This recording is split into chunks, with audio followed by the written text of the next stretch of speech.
World Champions of Baseball. The Philadelphia Eagles are Super Bowl champions. Eagles fans everywhere, this is for you. Now entering the game for Philly Pressbox Radio, Bill Furman and Jim Chet Chesko. It's Wednesday, September 25th, 2024. Welcome to the Philly Pressbox Radio Roundtable, brought to you by the Irish Rover Station House in Langhorne, PA, Cavs, Philly, Tailgates, and the Edge of Philly Sports Network.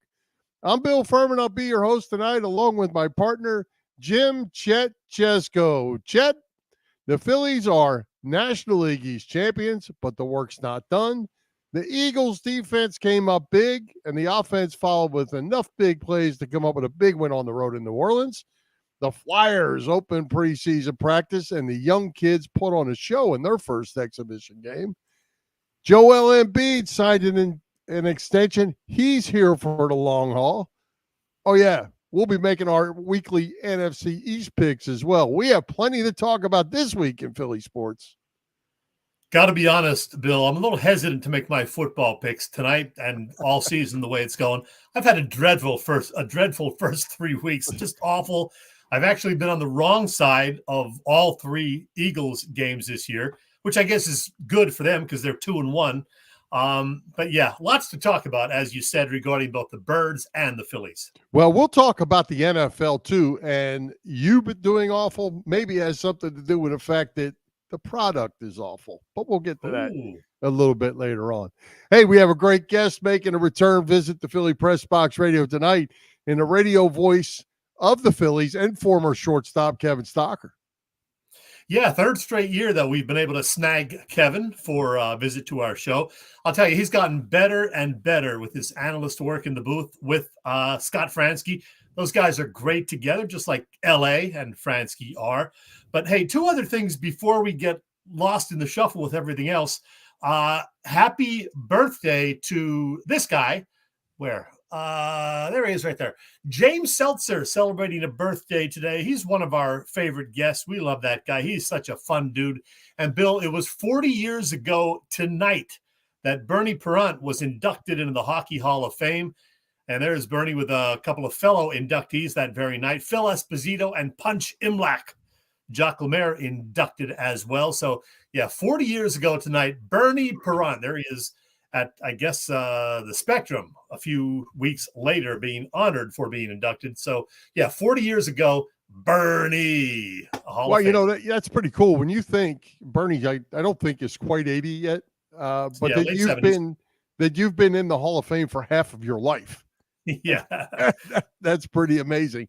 It means you got in early and you lived long. That's good. That's a good thing. Yeah, Bernie's had a good life. He's enjoyed himself. And congrats, Bernie. And happy anniversary on that feat. Absolutely. Absolutely.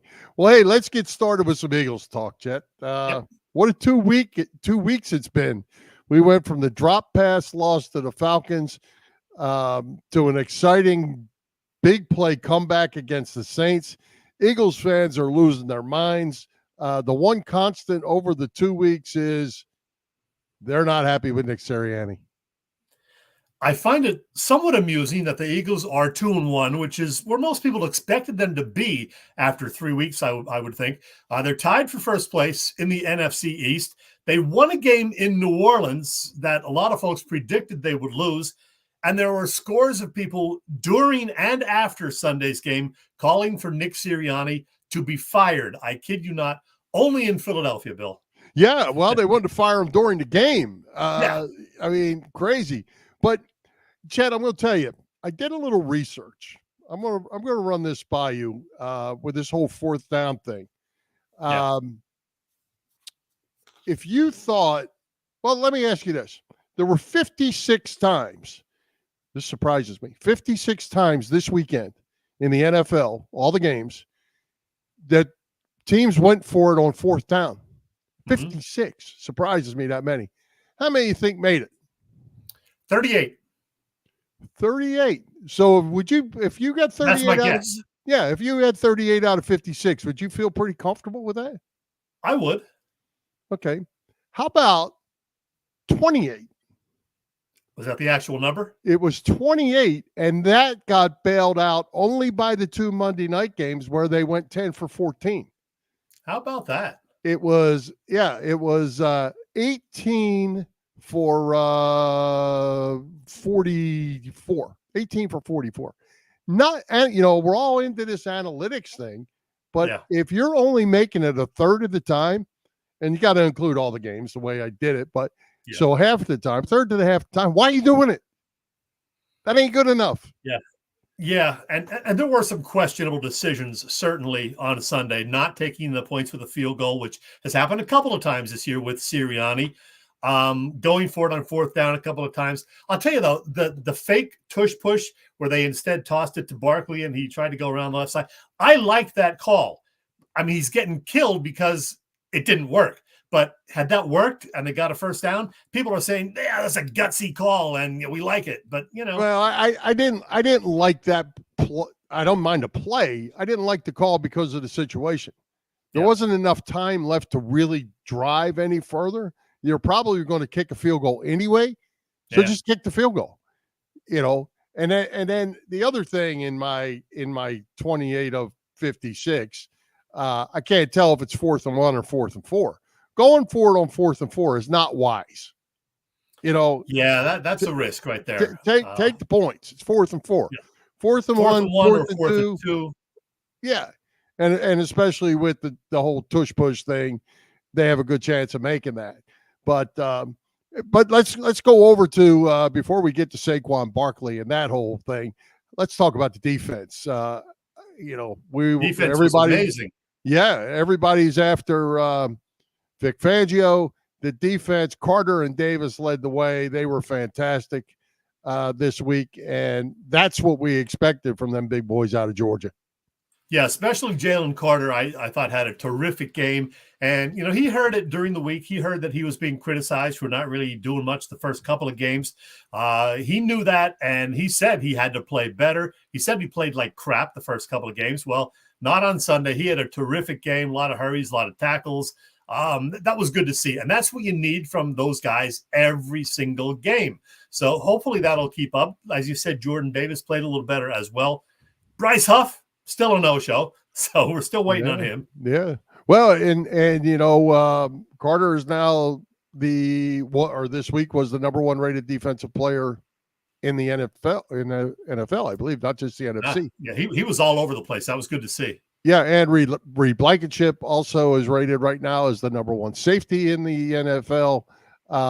That's good stuff for a defense that we were wanting to throw in the trash can last week for bending and not breaking, but losing to Atlanta. Yeah, and keep in mind, the Saints were averaging, 45 points over the first couple of games. They held the Saints to, what was the final score? 15-12, 12 points. So, yeah, that's pretty impressive. Down there, hostile environment. So that was good to see. Now, the quarterback, Jalen Hurts, did a lot of good things. Still, though, there are the turnovers. The interception, mostly on him, but I think Devontae Smith could have made a little better effort for it to get in front of the defender. So I'm not going to kill Hurts for that one, but the fumble, he's got to protect the ball better, Hurts. Yeah. Well, the fumble, absolutely. As far as the route from, I don't think it was an effort thing from Devontae Smith on that interception. I think he ran the wrong route. He's got to cut in front of that defender, not behind him. And that's what Hurts thought was going to happen. He threw the ball right where Smith should have been. Exactly. Smith didn't go where he was supposed to go. Hurts was the one that looked terrible on that. I believe that if you knew exactly what was going on in the locker room, that was on Smith, not on Hurts. Yeah. All in all, the Hurts, I thought, played a very good game. Other than the fumble, which you can't do. He was pretty accurate otherwise, and high completion percentage, mostly wise decisions. So I'm going to give Hurts a solid A- for that performance. Yeah, and I meant to look this back up because I thought I saw it somewhere. Isn't his completion percentage like it's 72% for a season or something? It's got to be pretty high. Yeah, he certainly really high. had a great game Sunday. Yeah. Well, and then that gets us to Saquon Barkley. My goodness. Was that an My pal explosive Denny, by run? the way, Denny just doesn't want to give Hurts any credit. Come on, Denny, wise up, will you? No, Denny's lost his mind. He's eat up with Yeah. Hurts. Yeah. He'll, Denny will come around as they keep winning. But he's lost his mind a little bit. Yeah, not the first time. Right. So Saquon finally showed us what the Jets were. Not the New York Jets, those ones attached to his hips. Man, he took off. Great blocking by the offensive line. And man, he was fun to watch when he hit the open field. Yeah, he was just terrific once again. Didn't get much use in the first quarter, but after that, they relied heavily on him, which was a great move. Thanks to him, they got the 2 wins this season because he was terrific against the Packers. And there was that drop in game 2. We'll forget about that now. Or they'd be 3-0 with him. They would. But he was terrific again on Sunday. That 64-yard run or whatever it was. That was the deciding factor in the game, of course. So, yeah, the Saquon signing is looking like a pretty wise move by Howie at this point. Yeah, well, and you got to give credit to the offensive line. They were really good, too. Dallas Goedert, obviously, with 2 guys really hurt. Good. Yeah, 2 guys hurt. Those guys stepped in and did really well. Tyler Steen, I saw a statistic on him, 0 pressures, 0 tackles by his man. He scored extremely high in his little bit of action that he got. Fred Johnson was really good in place of Lane. He ain't Lane, but Fred Johnson. Who the hell is Fred Johnson? How did that happen, man? Fred Johnson. I guess he goes to Stoutland U. I was just going to say, Jeff Stoutland, man, I don't know if they've ever put a position coach in the Hall of Fame, but there's a guy that should be considered for it because, he just works miracles. Yeah, fantastic. So, but it's funny with those guys when they step in and they do real good like that. It's a whole lot different when you have all week to prepare. And the other guys are, they're watching film on you. You're watching film on them. They need to be just as good this week when they come to Tampa to face a banged up Tampa team. They're banged up too. So there's that. Yeah. I think it was Mailata who said on the radio this week that it's a credit to Stoutland that he keeps even the backup guys ready to play every single week because, it's the NFL. You just don't know. So you got to stay ready. And those guys were clearly ready to go in and contribute. Yeah. And I think you go all the way back to when Stoutland got there and they had Jason Peters, and Jason Kelsey was somewhat of a veteran at that time, 3rd, 4th, 5th year, whatever he was, and Lane too. They created an environment. They create a room where nothing short of hard work is accepted. And I think in preparation, and I think that's what you see when you can just plug guys in and out and not miss a beat. I think it's a credit to Stoutland. It's a credit to the room and what they've built in that room. Absolutely. So you mentioned Eagles-Bucks this Sunday. Could be some rain down there, but the tropical storm / hurricane hitting Florida. No slash anymore. It's a full-blown hurricane. Yeah. I think by Sunday it'll just be rain, some occasional showers in the Tampa area. But Eagles, Tampa, Bucks, they've had quite a few meetings over the years. Some have gone the Eagles' way. Too many have gone the Bucks' way. We know about last year's playoff game. What are you looking for on Sunday, Bill? Well, again, like you said, the weather is going to be what it is. The Tampa is going to do everything they can to get Mike Evans involved. He's their guy. He started out slow, just like a lot of guys are. They started out slow. They're going to get him involved early. He's really, really good. He's a Hall of Fame receiver, and they're going to have to do a good job with him. Tampa is banged up, just like everybody else. Baker Mayfield's good, and Tampa always thinks they can beat the Eagles, and unfortunately for us, they have. Their advertisement, they still are selling tickets, by the way. Their advertisement is the Eagles are coming for more. So, having just beat the Eagles in the playoffs, Tampa figures, hey, we're going to go ahead and take care of business down here. So the Eagles better come to play, and if they play clean ball, they'll be fine. I think they're a better team, but we'll find out. we'll make our prediction, of course, later in the show. But PJ just mentioned this guy, Dallas Goedert. Man, he had his breakout game, certainly. 170 yards receiving. He was terrific. So great to see them utilizing Dallas Goedert like they should have been the first couple of weeks, I thought. I mean, yeah, they have a lot of weapons when everybody's healthy, but you got to get this tight end involved. And they did, and that was a big factor on Sunday. Oh, absolutely. And the more guys that went down, the more they went to Goddard. And that's what they're going to need to do. I mean, this wide receiver group, whatever we're going to put out there, no A.J. Brown, no Britton Covey, no Devontae Smith. So whatever ends up being out there, I'm not sure who WR1 is this week. Did we get an update on Smith yet? Any news on him? The only thing I saw early today was that Smith, Johnson, and Brown none of them were at the beginning of practice. So whether they came back later on in shorts or whatever, don't know, but they were not on the field at the early practice, according to one of the beat guys. How about that? All right. Eagles Bucks Sunday. Can't wait to see who we're going to make pick for that game. But I think it's going to be a good one. I think it's going to be a whole lot better than the playoff game last year anyway. So looking forward to it. Yeah. I want to throw one more thing at you before we use up all of our football time. I said in the opening about the product. Have you been watching a lot of the NFL and what do you think of these games here early in the year? I mean, to me, they're brutal. They're brutal to watch. Besides, every team's a mash unit with injuries. Whether it's the lack of preseason, whatever it is, it's not good football to me right now.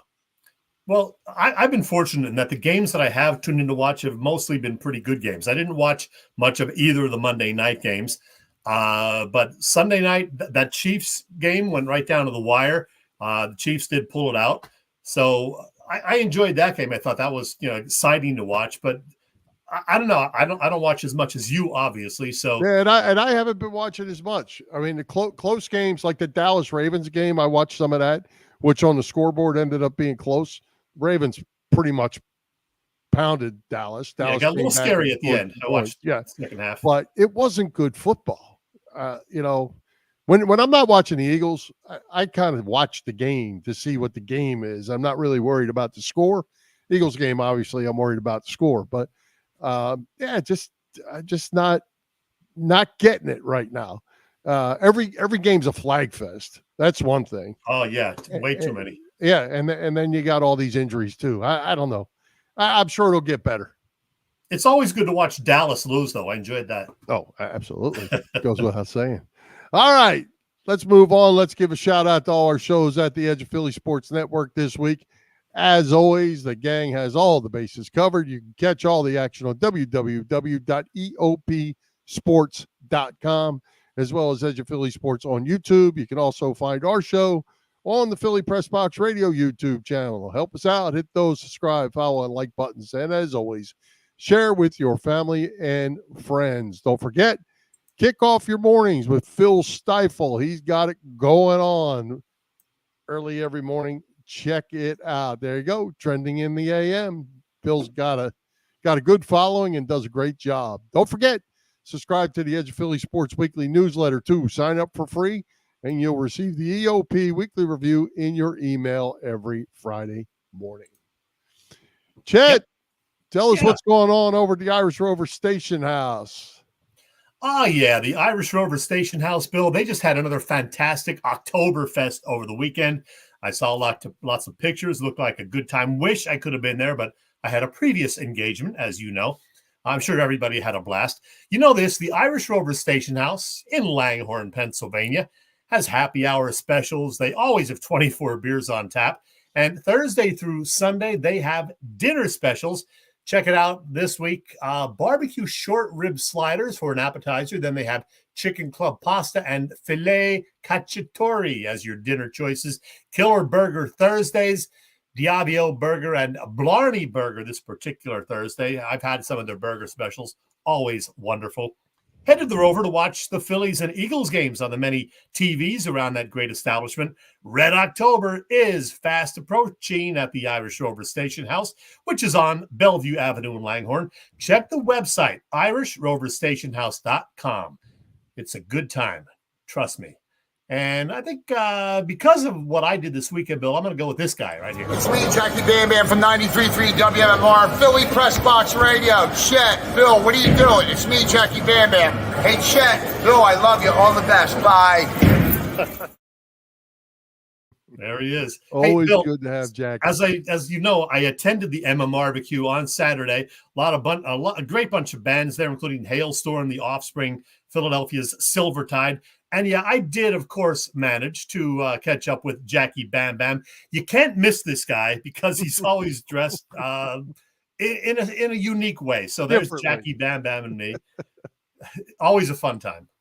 Oh, good deal. Chet, speaking of good deals, the Phillies are NL East champions, still in a dogfight with the Dodgers in the NL, the Yankees in the AL for the best overall record. With that said, before we get back to the clinching game Monday, and they are winning right now, it looks like 5-3 according to an update. Cody Clemens with a home run in tonight's game.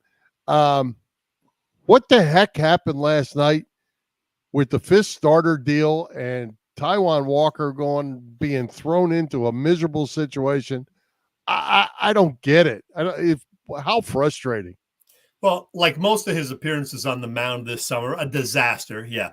But look, it was a hangover game, essentially a throwaway game a day after. No, Yeah, I can't. They clinched the East title the night before. They're still going to get a bye. Relax. Give them a break, Bill. It's not like football where every single game is important. You know what? They could get a break next Monday. Next Monday, they could get a break. It was a bullpen game. We hope it was the very last time we will see Taijuan Walker pitching in a game for the Phillies. Yeah, he's tough to watch. But the magic number, Bill, is 2 to earn a first-round bye. So it's all good. They're going to get that. I don't even care if they beat out the Dodgers for home field. We can beat the Dodgers in L.A. or in Philly. Proved that this year. As Aaron Rodgers once said, relax. Relax, Bill. You've lost your mind. You got bam bammed in the head. You want the home field advantage against the Dodgers, and you want the home field advantage against the Yankees. Of course, there are no hangover games. They're still going to get it. They're still going to get it. I feel strongly about that. If they have to, they will sweep Washington this weekend. Hope the weather permits, by the way, with those games. They better, but it's a hangover. Hangover game is not a thing. That's something some clown made up. There's games on the schedule that you need to win, and that effort last night was horrible. I'm over it. Yeah, well, they're back at it tonight. They're winning tonight. So yeah, let's go, Phillies. All right, let's go. Well, you had a chance earlier today to talk to the radio voice of the Phillies, Kevin Stocker. How's Stock feel about the team and the playoffs coming up? It sounds like he's pretty excited about the prospects. So, yeah, Kevin is there tonight, not on the air, but he's traveling with the team to Washington. He will be on the radio for the final 3 games of the regular season. They're still working out the whole playoff format as far as the announcing crew, he told me. So we'll see about that, but he'll be part of it certainly. But we had a great chat, and here it is. Let's talk Phillies baseball with radio analyst and former Phil shortstop, of course, Kevin Stocker. Hey, Kev, how are you this evening? Great. Doing great. Thanks. So, Kev, the Phillies clinched their first division title in 13 years the other night. They will clinch a first-round playoff bye either tonight or in the days ahead for sure. How you feeling about this team entering the playoffs? Good. I feel good, especially now that they've got some of the clinching stuff out of the way. It kind of weighs on your head. I know it was kind of inevitable, but it's still there. But I feel good, and I feel good because of the health of the issue. It's always about health when it comes down to the end of the season, health and pitching. So, you go back a couple of weeks, even 3 or 4 weeks, guys were there's always going to be nagging injuries. Guys are in and out of the lineup and things like that. But when you get to this stage of the year, the last week, maybe even the last 2 weeks, you have to start ramping up a little bit as a team and as players. Part of that is getting everybody healthy. Going into the playoffs right now, I feel really good about the health of the team. I feel good about where their mindset is. So, yeah, I feel great. I mentioned the first round bye, the likely first round bye. We saw how that worked for the Braves the last couple of years. Not so good. The two teams in the World Series last year, the Rangers and D-backs, were, I think, the 5th and 6th seeds, respectively. Still, you do want those 5 days off and home field, right? Oh yeah. Home field, I think, is more important than anything else, especially with Philadelphia. You want that home field advantage. There's no doubt that is an advantage to the team. I do think that the days off, and I don't know why that has been an issue, whether it's just worked out that way. I know that people are, skeptical about, they're not playing, they're not pitching. I just still think it's an advantage to try to get everybody healthy and kind of back to feeling better about themselves. And then it's really up to the manager and the guys to get themselves ready to play with that break. For whatever reason, it hasn't worked well for those teams in the past. I still do believe you have to be hot. You have to be a team that is playing well. Like last year with Arizona, they came, from, I don't want to say last place, but they certainly had to come up through the wild card and everything. They were hot. And so you still have to have that part of your team playing well and hot, even if you get the break. So I think it's a huge advantage, no doubt. So when the Phillies do open the division series, almost certainly October 5th at Citizens Bank Park, we know it'll be Zach Wheeler on the mound for game 1. But in game 2, do you go with Nola? Do you go with Sanchez? What do you do? I go with Nola. Now, I say that because of experience. You look back at him in the past, in the playoffs, he's always been good. Now, in saying that, I do think it's important to understand that when you get this little break, hopefully they get they get this break, 5 days off, whatever it is, they'll get a good sense of who they're going to play. And what I mean by that is you start to look at the matchups, right? If you play against a team that is a heavy left-handed lineup, tons of speed, could be Arizona, they're a good example of that, then maybe you jump to a left-handed pitcher because of that. Maybe it's Sanchez, maybe it's Suarez, whoever it might be. For me, when it gets to the playoffs, I look at the playoffs as a whole separate season. So you have your first half, second half, you win that, done. You check it off the list. Now you go to the playoffs, and it's a different season. For me, your two experienced guys have to pitch. And so I like Aaron Nola in that second game. I've been wrong many times before when it comes to Rob Thompson and those guys, but it's just hard to beat experience. Hey, the fourth starter, Ranger Suarez, has not been great this month. Velocity down a bit. He's gotten hit around somewhat. What's your concern level with Ranger? I'm okay. I think that we were so spoiled at the beginning of the year. If you go back and look at it was ridiculous how good he was pitching and really how good the team was. They were playing out of their minds. And because in Philadelphia, and this is not a knock, this is a benefit. The fans, I'm a fan, broadcasters, you're a fan. We get so invested. We were so high on how, this team's amazing. You knew it was coming. There was going to be the other side of that.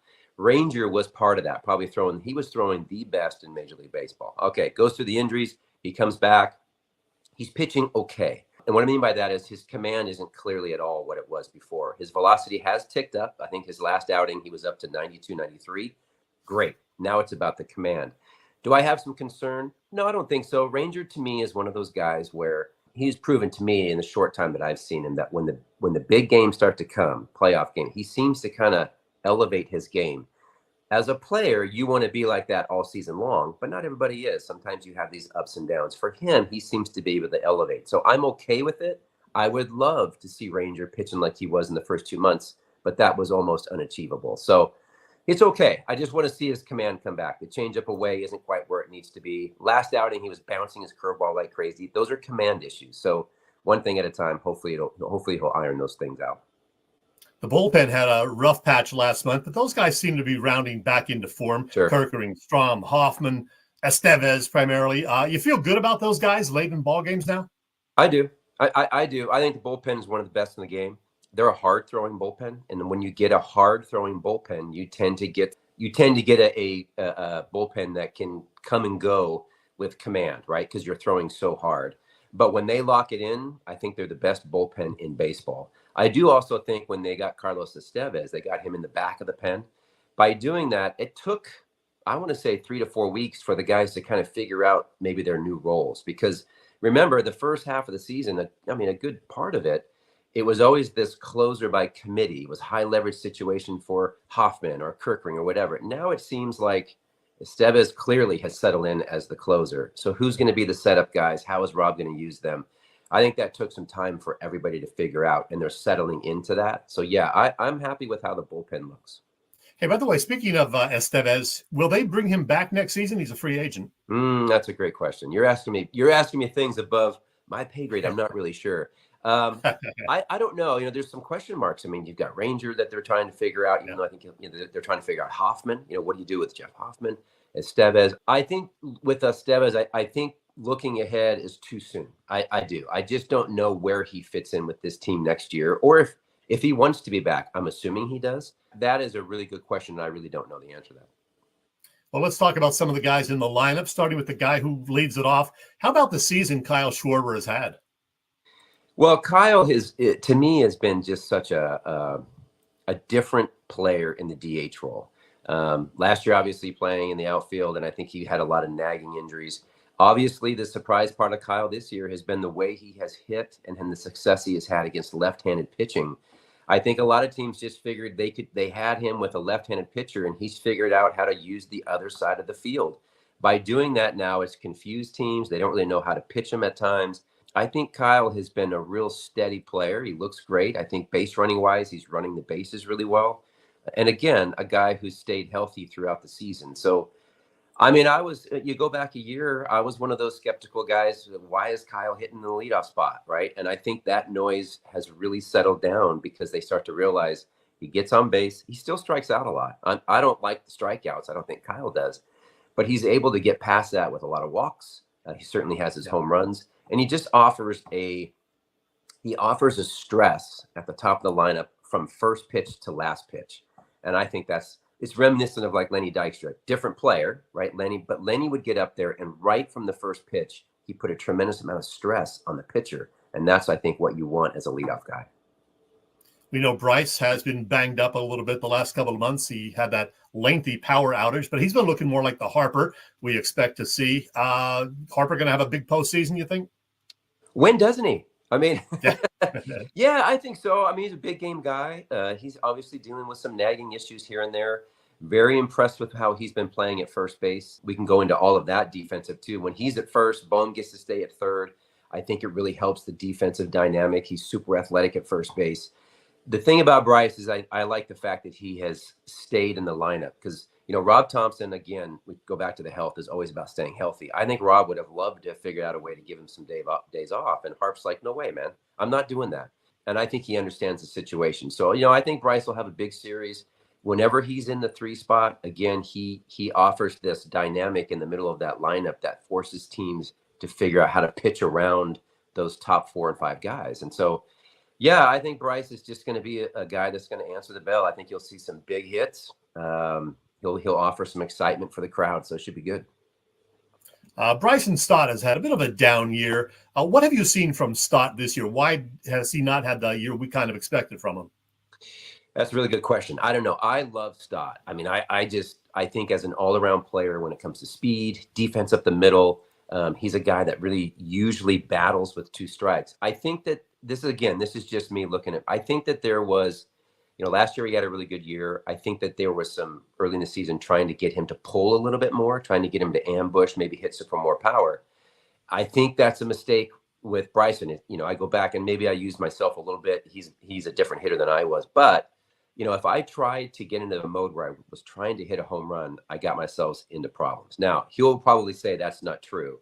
So if you just simplify it, maybe I think there was a period where they were trying to get him to pull more, things like that. It gets out of his game. And I know he goes the other way and sometimes he hits these lazy fly balls. But for me, his value at the plate when it comes to offensively is he doesn't typically strike out a lot, or he can get a ton of pitches out of the pitcher. So getting him to do a 9 to 10 pitch at bat is huge for the rest of this lineup. Whether he gets a base hit or he makes an out, if he can see 8 to 10 pitches, there's been too many first pitch, second pitch outs from Bryson. Now, when you get into the playoffs, I think he's just going to hit as he can and try to get some big hits. Maybe that's something they can address next year. You cannot replace what he's done defensively. I mean, at second base, if I'm a pitcher, I don't care how he's hitting. I want him behind me. Absolutely. I played with too many infielders in my career where pitchers were pitching away from a defensive guy. Oh, I don't want to throw an inside fastball because my first baseman stinks or whatever it might be. Those guys on the mound have so much confidence in Stott behind him. He's got to play when he can. Kevin, what are the postseason plans for the radio broadcast crew as we move into October? Scott, LA, and you. How's that going to work?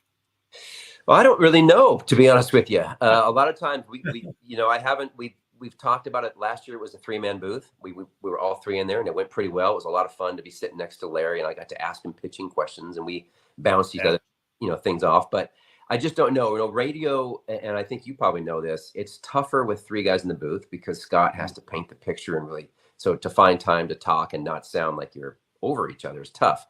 I think that's probably which way we're going to end up going, but I really don't know what we're going to do. I do know that I'll be on the road games. I know that for sure because I'm always doing the roads. Other than that, I'm not. Yeah. Well, we're running out of time, Kev. So let's do a little 3 and out, 3 quick ones. First thing, which Philly was the most pleasant surprise this year? Christopher Sanchez. That was probably the correct answer. You got it. Nice. I tell you, I think Christopher has been phenomenal. Yeah, he's certainly a 1 or 2 or 3 line pitcher. He's going to be here for a long time. Couldn't be happy. Yeah, he had a great year for sure. Secondly, how good is Shohei Ohtani? Oh my gosh, he's a game changer. He's one of the best in the game. I want to say this: he's one of the best offensive players in the game, pitching wise as well. But he's not doing that yet. So he's got all that money. But I mean, he is a showstopper. He is legit. Yeah, he's something else. He's a generational player. Number 3, will Taijuan Walker throw another pitch for the Phillies ever? Ever or this year? That's a really good question. How about after this week?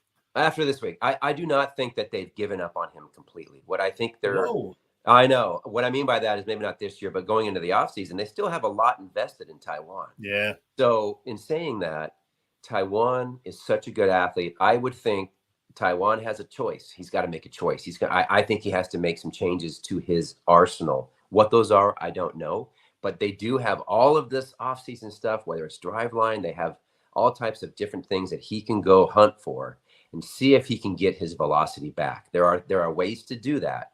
If Taijuan does that and he hunts after that, it's possible that he can get back some of the things that he's lost. Or I think Taijuan's going to have to make some major changes in how he pitches. If he doesn't, it's going to be tough to get back in this Phillies rotation. Last thing, Kev, I don't know if you make predictions, but how far do you think the Phillies are going to go this postseason? Well, yeah, it'd be crazy to ask me that. Like, I'm never going to answer that yet. You know that. I mean, they're going to go to the World Series and win. What am I going to say? You know what I mean? Come on. On a realistic note, there's no doubt in my mind this team is built to win the World Series. It's World Series or nothing for these guys in that locker room. I can tell you that. All right. Another Red October looms, and it's going to be a fun ride. Catch this guy on 94 WIP on the Phil's Radio Network. Kevin Stocker, thank you. You got it. Great. Yeah, that was fun. He thinks they're built to win the World Series. I like hearing that.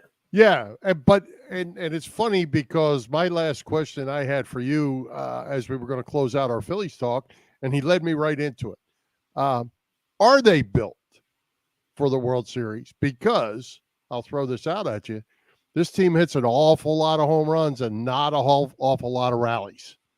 And we saw what happened late last year. Yeah, we did. When that happened. Yeah, you had to remind me of that, Bill, didn't you? Well, it's reality. It's still reality. I mean, actually, tonight's game is now 5-4.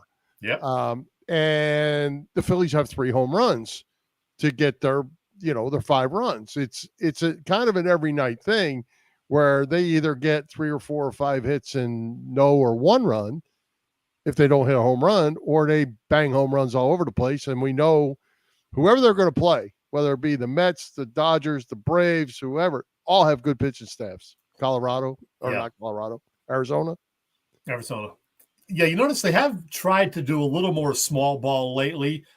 We've seen a few more bunts from Rojas and Stubbs when he's been in there. Occasionally stealing more bases. So that's good to see because you're going to have to do more of that in the postseason. You can't just rely on the home run because when the bats do go cold, for a while, the power, then you're screwed. So yeah, all right, and I think that's what worries me more than anything. And I think Kyle Schwarber is a perfect example of that. Kevin talked about it too. We've talked about it before. He came to spring training this year with a different mindset that he was going to try to spray the ball around more. and take the ball where it was pitched.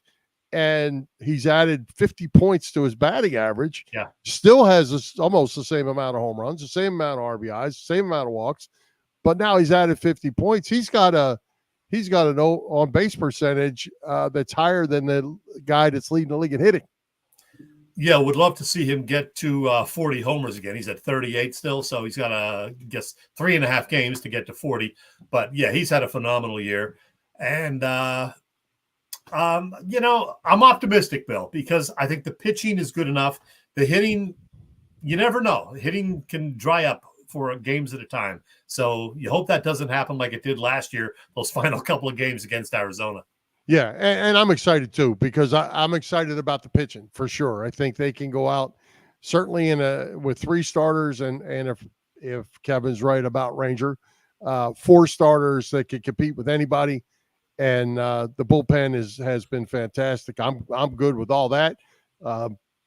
Just need to be consistent with the bats and not get those 3 hit games where you can't score any runs. Let's go tailgating, Bill. All right, let's do it. Football season is in full swing. Baseball playoffs are coming.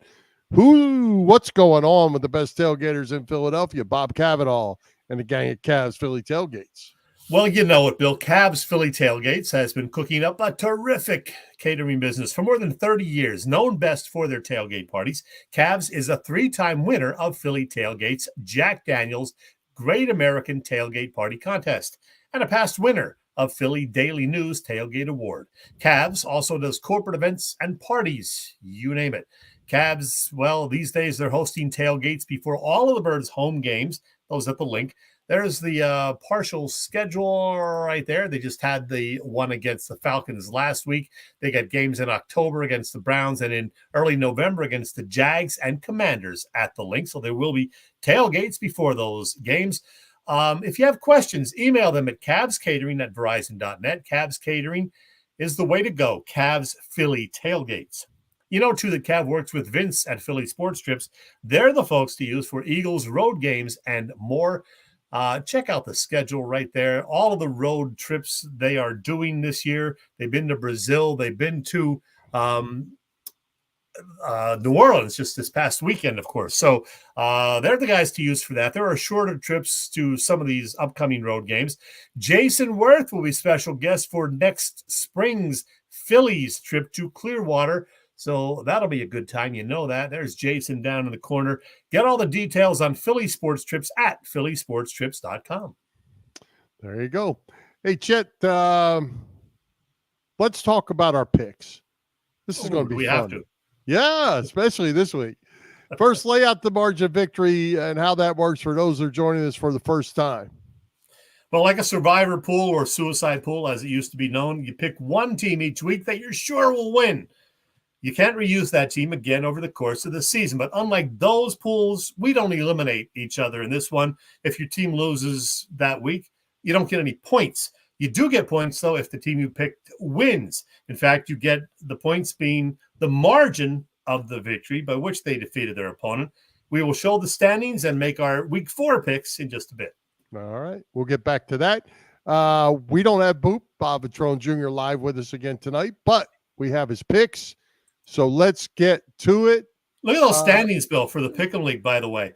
Yeah, I went 1-4 last week. I'm 3-10 on the season. That's hard to do, Bill. Hard to go 3-10. That is pretty hard to do. Yeah, that's even up. That's not even against the spread. So Boop is 7-6. He's not exactly setting the world on fire. You're 6-7.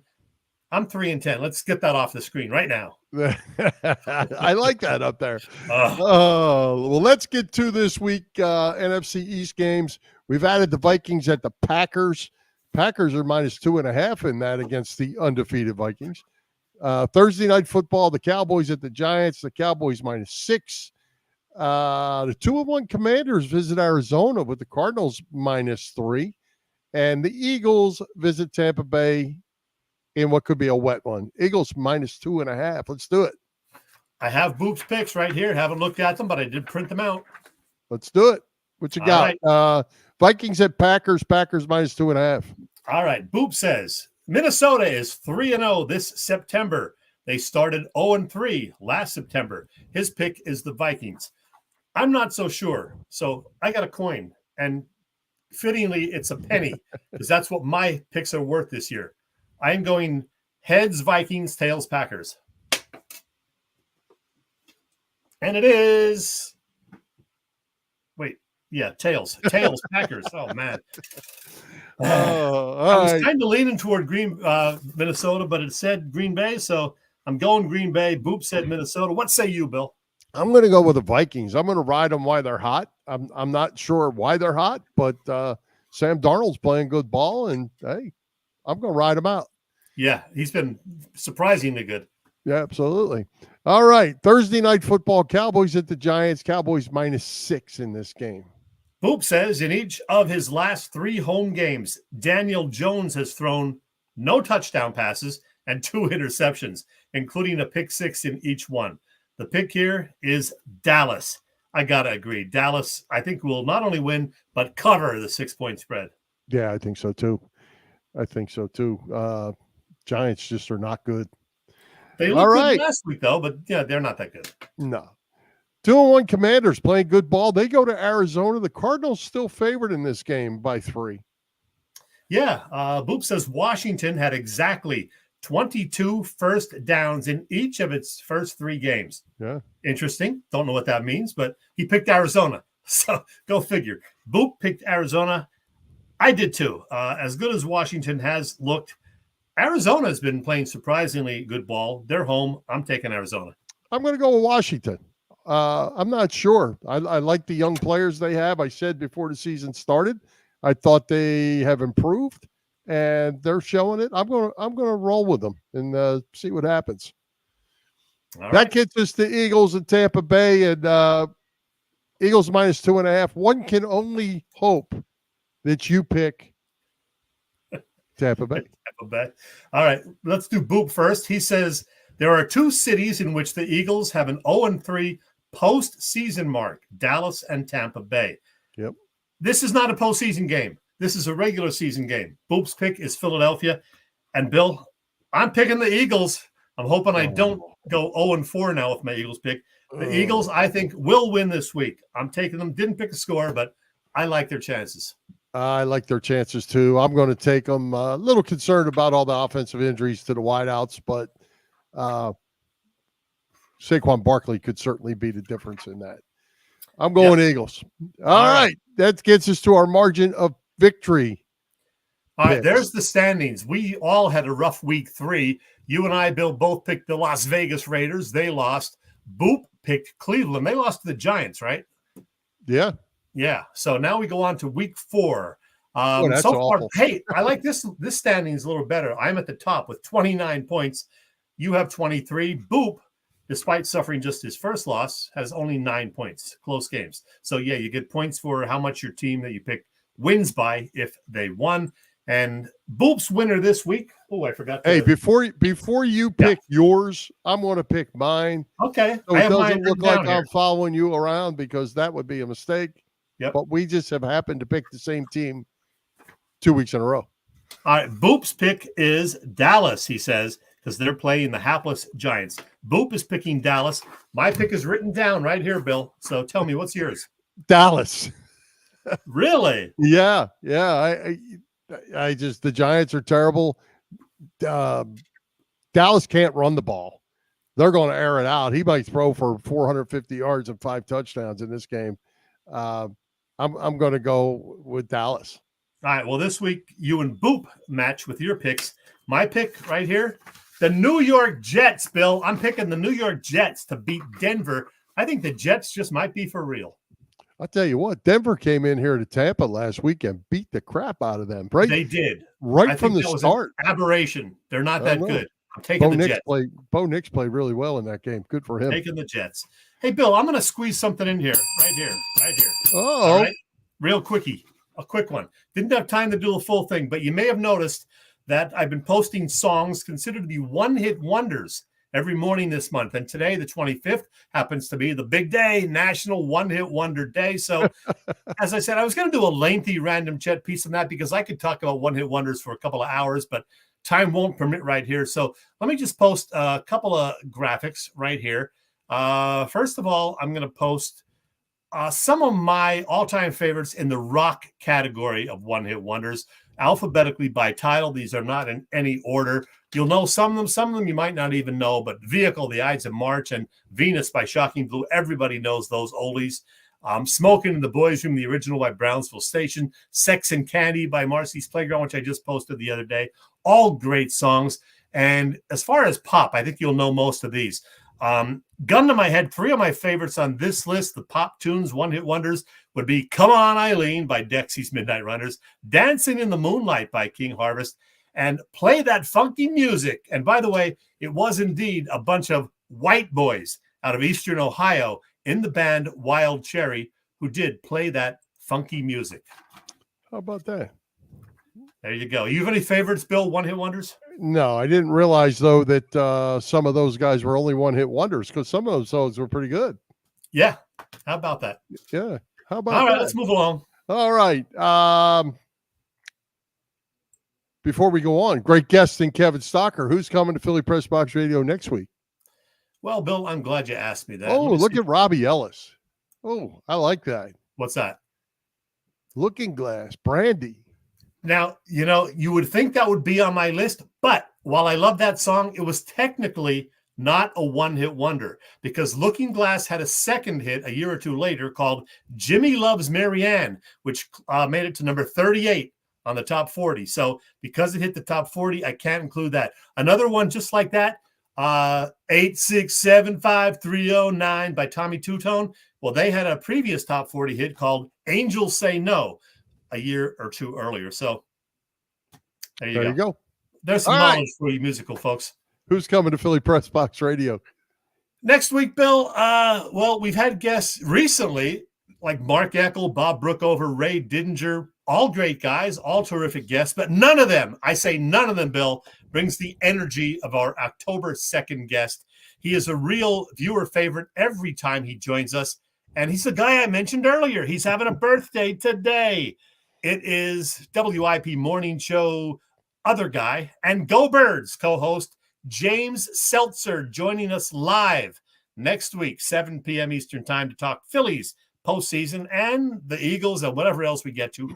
Always a treat to have James Seltzer on the show with us. You better take a nap before that show because James is going to be fired up when he gets here, no matter what. Oh, my God, especially with the Phillies about to go into the postseason. Yeah, he's going to be fired up for sure. There you go. Hey, Chet, Flyers opened their exhibition season with a bang Saturday night. The kids showed out. Jet Lechenko, 18 years old. Matvey Mishkov, 19 years old. Each had 2 assists. Bobby Brink and Morgan Frost each had 2 goals. Ivan Fedotov, I'll get that right as the season goes on, in the net for the opener. That was kind of interesting. The kids are going to be fun to watch, I think. Hopefully they're all traveling with the team once the season starts. They did get blown out or beat up the next night. Those kids didn't play. They lost 5-0 to Montreal. I got to be honest, haven't read much about the weekend activities, these early games. But I'm excited about Mishkov. That's going to be fun. Jet Luchenko. I just love the name. A guy with Jet. Come on. 18 years old, first-round draft pick. So it's going to be exciting. And October 9th, 2 weeks from tonight, we will have our Flyers season preview show because they open the regular season already, believe it or not, October 11th. So it's almost time to drop the puck, Bill. That's right. And the Phillies will still be playing. The Sixers will be coming up. It's that time of year where everybody's playing. It's so fun. Yeah. So get excited, as Tom McGinnis would say. Hey, speaking of the Sixers, Bill, Joel Embiid got paid again. Yeah. He's going to be sticking around for a while. What do you think about that? I don't really think a whole lot about it. I don't know that makes them any better. It makes Joel Embiid richer. They still have to put people around him to make him better because he doesn't make them better.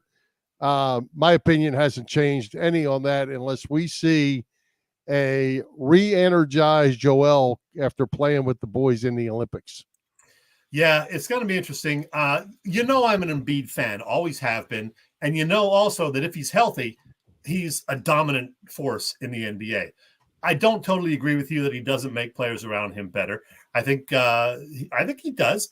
It doesn't mean he's going to lead them to the championship because they haven't had enough talent around him. Oh, stop. Come on. You just an Embiid hater. The Jimmy Butler years they did. We'll see what happens this year. I'm excited about it. I'm not going to go crazy and say, yeah, they're going to the finals. I'm excited about watching them and seeing what happens. But I do agree with you. This contract is scary because he's going to be around, another 5 years now for sure. Yeah.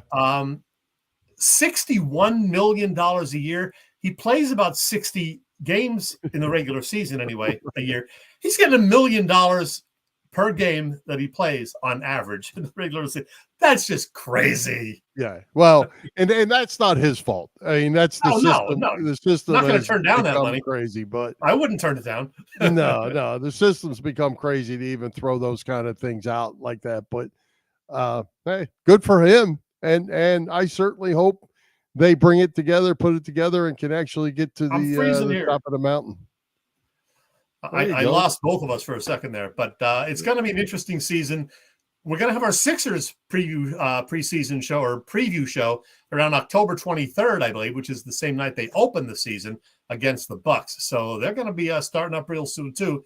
We'll be talking a lot more Sixers and hopefully about Joel Embiid being healthy for months and months to come. Absolutely. Hey, I have one thing I'm going to throw at you because we have about 1 minute. And this has nothing to do with Philly sports. What do you think about the college quarterback today from UNLV who quit on his team? I didn't hear the details, but wasn't it something kind of NIL related? Well, yeah. So he's the starting quarterback at UNLV. They're undefeated. He's the starter, 3-0. And he decided, because in his side of the story, somebody at UNLV has reneged on something in the NIL deal. So he has taken his red shirt. He's quit. He has quit the team. He's taken his red shirt year, and he's going to transfer because in his mind, and UNLV has come out and said this is not what happened. But they didn't say. They just said they followed all the rules and did everything they were supposed to do. But guy quit in the middle of the season on his team, and I actually saw on Twitter or whatever it's called a picture of him in his uniform with quitter, big letters, quitter across the bottom. That's not the way you want to be thought of. Man, what a mess. Yeah, and unfortunately, you're probably going to see more of that stuff, in the years to come with all of this. I know how you feel about it, and I understand. I get it. Speaking of college football, though, a couple of games this weekend I want to ask you about. First of all, Illinois at Penn State, the Big Ten opener for the Knits. Penn State favored by 17.5. What do you think? Well, if they play like they did last week, yeah. I mean, they played pretty good. Penn State, but right. I mean, the schedule changes for them now. We'll find out a little bit more what they got, but they're celebrating their 94 team at this game. Goon and that bunch is being celebrated for that. It's a night game at home. Yeah. And it is on national TV. Also, I like Penn State. And last thing, the big one, I guess, Saturday night, Georgia at Bama, number 2 against number 4. Bama at home, a 2-point underdog. I have a feeling you're going to be watching that game. Yeah, I am going to be watching it, and I think Georgia is going to win that game, only because their defense is crazy good. But it'll be one of those deals, I think, where one bounce of the ball, one turnover, something happens that it should be that close of a game. So could go either way, but I'm going to go with Georgia on the defensive side in that game. Interesting. Let's wrap it up, Bill. All right. Let's thank tonight's special guest, Kevin Stocker, our sponsors, the Irish Rover Station House, Cavs Philly Tailgates, PPCC 118 Raz Room. For Jim Chet Chesko, this is Bill Furman. We hope you enjoyed the show. We'll join Philly Press Box Radio next Wednesday, October the 2nd at 7 p.m. You see us live on Facebook or on our Philly Press Box Radio YouTube channel, on the Edge of Philly Sports Network as well, and listen on Apple Podcasts, iHeartRadio, and all the others. High hopes, Philadelphia sports fans. Let's go Phillies and go Birds.